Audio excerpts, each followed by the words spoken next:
কেউ জাদুগ্রস্ত কিনা কিভাবে বোঝা যাবে? কোনো ব্যক্তি জাদুগ্রস্ত কিনা এটা বোঝাটা অনেক সময় খুবই সহজ, আবার কোনো কোনো সময় একটু দুরূহ। আমাদের সমাজে জাদুগ্রস্ত রোগী হিসাবে আমরা যাদেরকে জানি তারা অনেকে জাদুগ্রস্ত, আবার অনেকে মানসিক রোগী। সাধারণ মানসিক রোগীকে অনেক সময় জাদুগ্রস্ত বা জিনে আক্রান্ত রোগী হিসাবে আমরা মনে করি।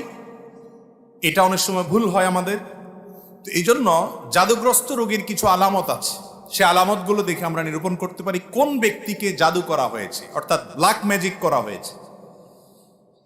এর আগে বলে রাখি যে ব্ল্যাক ম্যাজিক যে করে আর যে করায় পয়সা দিয়ে, এই উভয় ব্যক্তি শুধু কাবিরা গুনাহকারী নয়, বরং এই জাদুর কাজ যে ব্যক্তি করে, জাদুকর বা ব্ল্যাক ম্যাজিশিয়ান যে ব্যক্তি ব্ল্যাক ম্যাজিক করে মানুষের ক্ষতি করে, ইসলামী শরিয়ার দৃষ্টিকোণ থেকে সবচাইতে জঘন্য শাস্তির মুখোমুখি সে ব্যক্তি হবে। মৃত্যুদণ্ডের শাস্তি ইসলামী আদালত তাকে দিবে। এইটাই হলো ইসলামী শরিয়ার বিধান। এত জঘন্য অপরাধ। আর জাদুর বাস্তবতা এটাকে আমাদের অনেক তথাকথিত বিজ্ঞান মনস্ক ভাইয়েরা অস্বীকার করেন। তারা বলে অলৌকিক বলতে কোনো কিছু নাই, তারা অলৌকিকতাকে অস্বীকার করে। আমার মনে হয় এই একটা পয়েন্টে যদি একজন মানুষ নির্মোহভাবে নিরপেক্ষভাবে একটু যাচাই করার চেষ্টা করেন যে আসলে জাদু বলতে কোনো কিছু আছে কিনা, বা জেনে ধরা রোগী বা জিনের উপদ্রব বলতে কোনো কিছু আছে কিনা, একটু যদি অনুসন্ধান করা হয় এবং সেটা যদি ইনসাফের সাথে করা হয়, নির্মোহভাবে করা হয়, আমার তো মনে হয় এই যুগে আল্লাহর কোরআনের প্রতি ঈমান আনার জন্য আর কিচ্ছু দরকার নাই, এই একটা পয়েন্টই যথেষ্ট। কারণ অনেক জিনে ধরা রোগী আছে, যেই জিনে ধরা রোগীদের পুরো অবস্থা যদি পর্যবেক্ষণ করেন আপনি, তাদের মধ্যে যে সমস্যা আছে সেই সমস্যাটা যে অলৌকিক, সেই সমস্যাটা যে কোনো লৌকিক সমস্যা না, সেই সমস্যাটা যে সাধারণ কোনো সমস্যা না, অসুখ না, এটা বোঝার জন্য আপনার পণ্ডিত হওয়া লাগবে না, বেশি সময় অপেক্ষা করা লাগবে না। যারা জিনের রোগী দেখেছেন এবং জিনের উপদ্রব যাদের বাসা বাড়িতে হয়েছে, স্বচক্ষে দেখার সুযোগ পেয়েছেন, তাদের কাছে এটা দিনের আলোর মতো পরিষ্কার। এবং এরকম বহু দৃশ্য দেখার সুযোগ আমার হয়েছে। আল্লাহ রাব্বুল আলামিন কোরআনে কারিমে সূরা জিনের মধ্যে জিন জাতির অস্তিত্বের কথা বলেছেন। আমাদের তথাকথিত বিজ্ঞান মনস্ক ভাইয়েরা, বোনেরা, অনেক নাস্তিক বন্ধুরা তারা জিনের অস্তিত্বকে স্বীকার করে না, অথচ জিনের উপদ্রব যে বাসা বাড়িতে হয়েছে তারা জানে জিন আছে না নাই, তার উপদ্রব দেখে অনুমান করতে পারে, নিশ্চিত হতে পারে তারা।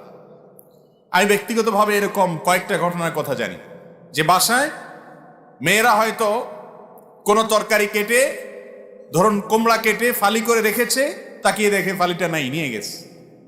কে নিয়ে গেছে? আমার কোনো বিজ্ঞান মনস্ক ভাই এটার কোনো ব্যাখ্যা দাঁড় করাতে পারবেন না। ফ্রিজ থেকে ডিম এনে ড্রয়িং রুমে মাঝখানে ছেড়ে দিস, কে ফেলেছে? কোনো ব্যাখ্যা বিজ্ঞান মনস্ক ভাইরা দাবি করতে বের করতে পারবেন না। এবং হয়তো জিনে কোনো ব্যক্তির উপরে আক্রমণ করেছে, তার উপরে সওয়ার হয়ে বসেছে, এই ব্যক্তি তাকে নিয়ে গাছের ডালে নিয়ে গেছে। এ ধরনের ঘটনাগুলো আমাদের চোখের সামনে অনেকবার ঘটেছে। এবং জাদুগ্রস্ত রোগীর বিষয়টা আরো পরিষ্কার। বিশেষ করে কোনো ব্যক্তি যখন জাদুগ্রস্ত হয়, জাদুর অনেক প্রকার আছে, এক একজনকে এক একভাবে জাদু করা হয়। নারীদের উপরে অনেক সময় ভিন্ন ধরনের জাদু করা হয়, পুরুষদের উপরে ভিন্নভাবে জাদু করা হয়। এই জাদু কারোর উপরে করা হয়েছে কিনা এটা বোঝার জন্য একটা মৌলিক আলামত হলো জাদুগ্রস্ত ব্যক্তি কোরআনে কারিমের তেলাওয়াত সহ্য করতে পারে না, কোরআনের তেলাওয়াত সহ্য করতে পারে না। গত বোধহয় কয়েক সপ্তাহ আগে আমার বাসায় এরকম একজন রোগীকে এক ভদ্রলোক নিয়ে আসলেন, এনে বললেন, ভাই এই লোকটাকে কেউ বা কারা জাদু করেছে, ব্ল্যাক ম্যাজিক করেছে। এবং তার আলামত হিসেবে তারা বললেন যে এ আজানের আওয়াজ শুনলে পাগলের মতো ছটফট করে, সে টিকতে পারে না, এবং কোরআনে কারিমের তেলাওয়াত সে শুনতেই পারে না। আমার চোখের সামনে তার সঙ্গে যখন কথা হচ্ছিল, কোরআনে কারিমের তেলাওয়াত শুনে তার শরীরে আমি নিজে চোখের সামনে দেখলাম যে তার পাগুলো, আঙ্গুলগুলো এরকম সব বাঁকা হয়ে যাচ্ছে, পুরো শরীর কোকড়ায় বোকড়ায় যাচ্ছে, ভয়ঙ্কর। আমার বিজ্ঞান মনস্ক ভাইরা, কোরআন তেলাওয়াতের সময় কেন এমন হয়, তেলাওয়াত শেষ আবার শেষ স্বাভাবিক, এটার কোনো ব্যাখ্যা কিয়ামত পর্যন্ত হয়তো দাঁড় করাতে পারবেন না। এই জাদুর অস্তিত্বকে অস্বীকার করার কোনো সুযোগ নেই। কোরআনে কারীমে আল্লাহ রাব্বুল আলামিন জাদুর অস্তিত্বের কথা উল্লেখ করেছেন, জিনের উপদ্রব হয় সে কথা আল্লাহ তাআলা কোরআনে উল্লেখ করেছেন। এই জন্য কোনো ব্যক্তি জাদুগ্রস্ত কিনা এটা বোঝার জন্য একটা মৌলিক আলামত হলো কোরআনে কারীমের তেলাওয়াত সাধারণত জাদুগ্রস্ত রোগী সহ্য করতে পারে না এবং অস্থির হয়ে যায়, কখনো শরীর ফুলে ওঠে, কখনো ছটফট করে, কখনো সে তেলাওয়াত বন্ধ করার জন্য তার যত জোর আছে তত জোর দিয়ে চেষ্টা করে। আমার পরিচিত অনেক মানুষ আছে এমন যাদের কথা জানি আমরা, কোরআন তেলাওয়াত তারা সহ্য করতে পারে না। এটা একটা আলামত যে এই লোকটাকে ব্ল্যাক ম্যাজিক করা হয়েছে। এরকম আরো বহু আলামত আছে। কখনো কখনো ব্ল্যাক ম্যাজিক করা হলে এই ব্যক্তি দিন দিন শুকায় যায়, খেতে পারে না, বাসার থেকে বের হতে পারে না, বিছানা থেকে উঠতেও পারে না ভালো করে। এমনিতে তার মধ্যে কোনো রোগ নেই।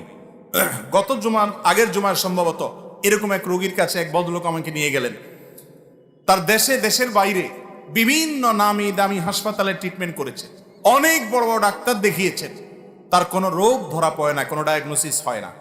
তার সমস্যা হলো তিনি বিছানা থেকে উঠতেই পারেন না, দুর্বল হয়ে পড়ে থাকেন এবং সমস্ত ট্রিটমেন্ট করার পর খোলাসা আসলো তার শরীরে আসলে তেমন কোনো রোগই নেই। ভাইরা আমার, এই ধরনের সমস্যা আজকাল আমাদের ঘরে ঘরে অহরহ হচ্ছে। তো এই জাদু যেটা দিন দিন আমাদের সমাজে বেড়ে চলেছে, মূলত এখানে শয়তানের আশ্রয় নেওয়া হয় এবং কুফরি কালাম পাঠ করা হয়। এগুলোর মাধ্যমে মানুষের ক্ষতি করতে পারে। আল্লাহ রাব্বুল আলামিন সে অপশন রেখেছেন, এটা এক ধরনের পরীক্ষা, আল্লাহর বিভিন্ন হিকমা আছে এর পিছনে। তো যাই হোক, তো এই ধরনের জাদুগ্রস্ত ব্যক্তি যদি ধরা পড়ে, এই ব্যক্তির ট্রিটমেন্ট কি সেটা বলার আগে আরো কয়েকটা আলামত বলি।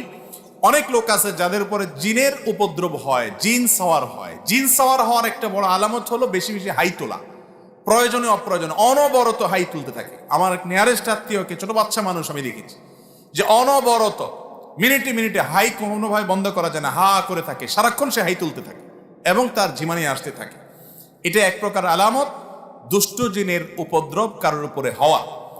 এর পাশাপাশি চোখ দিয়ে অনবরত পানি পড়তে থাকার অনেক আলামত আছে। বিশেষ করে যারা শরঈ ঝাড়ফুঁক করেন এই সমস্ত লোকেরা এগুলো ভালো বলতে পারবেন। আমি মৌলিক কয়েকটা আলামত বললাম, এই সম্পর্কে আমি এক্সপার্ট না।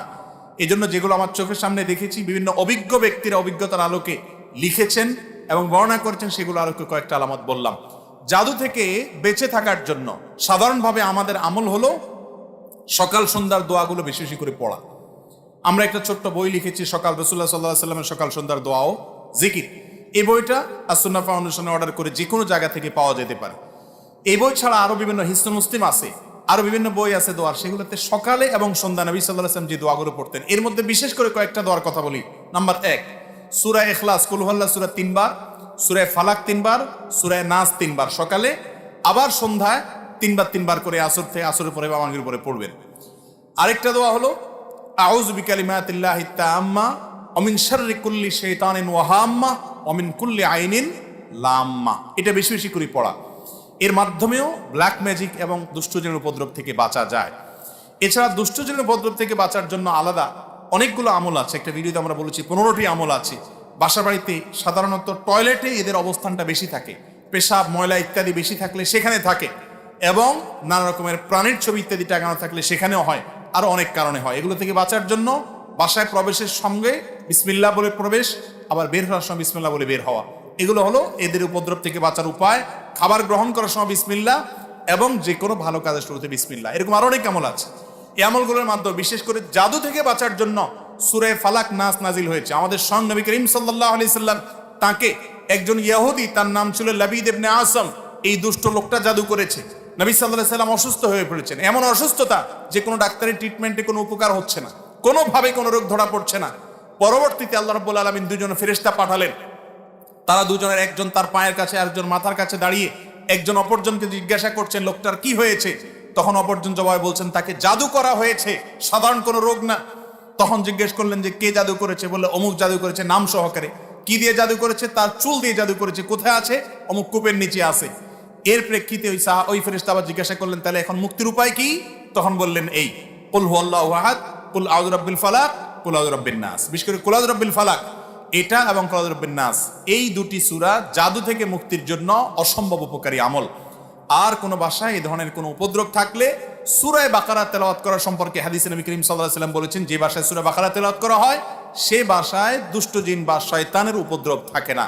আল্লাহ তাআলা হেফাজত করেন। এবং এই আমলগুলো আল্লাহর কসম করে বলেছি, আমি ব্যক্তিগতভাবে বহুবার অ্যাপ্লাই করেছি, আমল করে দেখেছি, সাথে সাথে উপকার পাওয়া যায়। কোনো সময় ছোট ছোট বাচ্চাদেরকে দেখবেন 2 বছর 3 বছরের বাচ্চা এমন অস্বাভাবিক আচরণ করে যে অস্বাভাবিক আচরণটা কোনো ব্যাখ্যা দিয়ে আপনি দাঁড় করাতে পারবেন। হঠাৎ করে সে পাগলামি এমন করে, সীমা ছাড়িয়ে পাগলামি করে, আপনি সাথে সাথে আউযু বিসমিল্লাহ পড়ে সূরা ফাতিহা পড়েন, সূরা ইখলাস, ফালাক এবং নাস, কুল হুয়াল্লাহু কুল রাব্বিন নাস যতটুকু পারেন নিজে নিজে পড়েন, পড়ে তাকে ফু দেন। আউযু বিকালিমাতিল্লাহি তাম্মা অমিন শাররি কুল্লি শাইতানিন ওয়া হাম্মা অমিন কুল্লি আইনিল লাম্মা, দোয়াটা পড়ে পারলে ফু দেন। এবং আর কিছু না পারেন অন্তত 3 কুল পড়ে পড়ে ফু দেন। সাথে সাথে ইনশাআল্লাহ আপনি দুষ্টজনের উপদ্রব থেকে বাঁচার আলামত নমুনা পাবেন। আর কিছু না পারেন সূরা বাকারার তেলাওয়াত, কোরআনে কারীমের তেলাওয়াত অনলাইন থেকে, ইউটিউব থেকে খুঁজে বের করে চালু করে দেন। সাথে সাথে দেখবেন যদি ওই জাতীয় সমস্যা হয়ে থাকে, দেখবেন সে শান্ত হয়ে গেছে।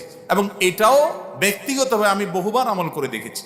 অতএব ব্ল্যাক ম্যাজিক এখন ঘরে ঘরে, দুষ্টজনের উপদ্রব এখন ঘরে ঘরে, যারা সাফার করছে তারা জানেন। আমাদের সবাইকে নবী করিম সাল্লাল্লাহু আলাইহি ওয়াসাল্লামের শেখানো আমলগুলো করতে হবে। আর ব্ল্যাক ম্যাজিকের ট্রিটমেন্টের নামে যা হয় আমাদের দেশে, বিশেষ করে কবিরাজরা যা করে, এদের বেশিরভাগই হলো বাটপার কিসিমের, এদের বেশিরভাগ হলো প্রতারক কিসিমের। এদেরকে বোঝা বড় কঠিন, বিশেষ করে যেই লোকগুলো অনেক মোটা অঙ্ক হাঁকাবে এবং ওই 7 ঘাটে পানি 14 ঘাট 14 পুকুরের থেকে অমুকটা তমুকটা, কালো ছাগল, কালো মোরগ, এগুলো আলামত খারাপ। কোরআনে কারীম থেকে সরাসরি যারা ট্রিটমেন্ট করে, এই ট্রিটমেন্টগুলোই সাধারণত হয়ে থাকে সঠিক এবং যথার্থ ট্রিটমেন্ট। এরকম ঝাড়ফুকালা মানুষ অবশ্যই খুঁজে পাওয়া অনেক কঠিন হয়। আল্লাহ রাব্বুল আলামিন ব্ল্যাক ম্যাজিক সহ জাতীয় যত সমস্যা আছে এগুলো থেকে আমাদেরকে বেঁচে থাকার তৌফিক দান করুন।